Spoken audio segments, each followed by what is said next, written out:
बातमी हातकणंगलेमधल्या हातकणंगले मतदारसंघामध्ये उमेदवारांची वाढती संख्या, अंतर्गत हेवे दावे, गटबाजी या पार्श्वभूमीवर मतविभागणीचा धोका निर्माण झालाय।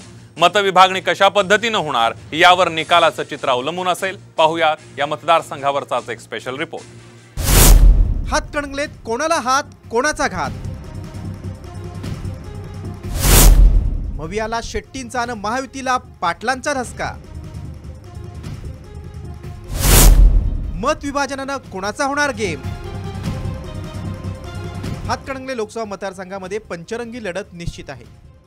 महाविकास आघाडीकडून माजी आमदार सत्यजित पाटील सरुडकर, स्वाभिमानी शेतकरी संघटनेकडून माजी खासदार राजू शेट्टी, महायुतीकडून खासदार धैर्यशील माने, वंचित बहुजन आघाडीकडून डीसी पाटील आणि शेतकरी संघटनेचे रघुनाथ पाटील असे 5 उमेदवार रिंगणात आहेत।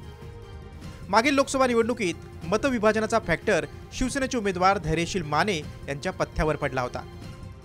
आता तोच फॅक्टर इथं महत्त्वाचा होण्याची शक्यता आहे। महाविकास आघाडीला स्वाभिमानी शेतकरी संघटनेचा धसका आहे। स्वाभिमानीला रघुनाथ पाटील आणि रयत क्रांतीचे अध्यक्ष सदाभाऊ खोत यांचा, तर महायुतीचे उमेदवार धैर्यशील मानेंना मवियाचे उमेदवार सत्यजित पाटील सरुडकर यांचा धसका आहे। हा मतदारसंघ ऊसपट्ट्यात येत असल्यानं ऊस दरासंदर्भात केंद्र आणि राज्याची शेतकरी विरोधी भूमिका स्वाभिमानी शेतकरी संघटनेचे उमेदवार राजू शेट्टींकडून ठासून सांगितली जाते। आता हाय व्होल्टेज असून दे किंवा काही असून दे, जिंकणार इथला शेतकरी आणि सामान्य माणूस। मी कुणालाही कमी लेखत नाही, कोणालाही वरचढही मानत नाही। मला खात्री आहे की मी जिंकणार आहे। दरम्यान या मतदारसंघातील मोठं शहर इचलकरंजीच्या पाणी प्रश्नावरून उमेदवारांनी सावध भूमिका घेतली।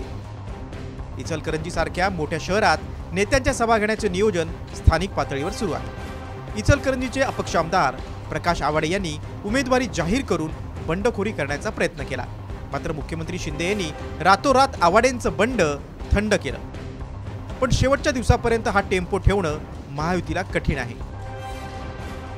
हातकणंगले मतदारसंघात हातकणंगले, शाहूवाडी, इचलकरंजी, शिरोळ, तर सांगली जिल्ह्यातील इस्लामपूर आणि शिराळा अशा 6 विधानसभा मतदारसंघांचा समावेश होतो।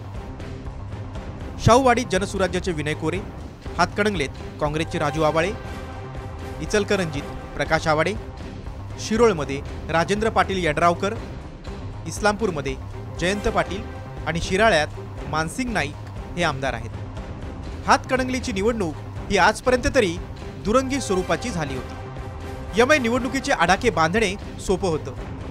यंदा मात्र आजी माजी आमदार, खासदार आणि माजी जिल्हा परिषद अध्यक्ष अशा दिग्गज प्रमुख 4 जणांच्या लढतीमुळे हातकणंगलेमध्ये चुरस निर्माण झाली आहे। ब्युरो रिपोर्ट, साम टीव्ही न्यूज।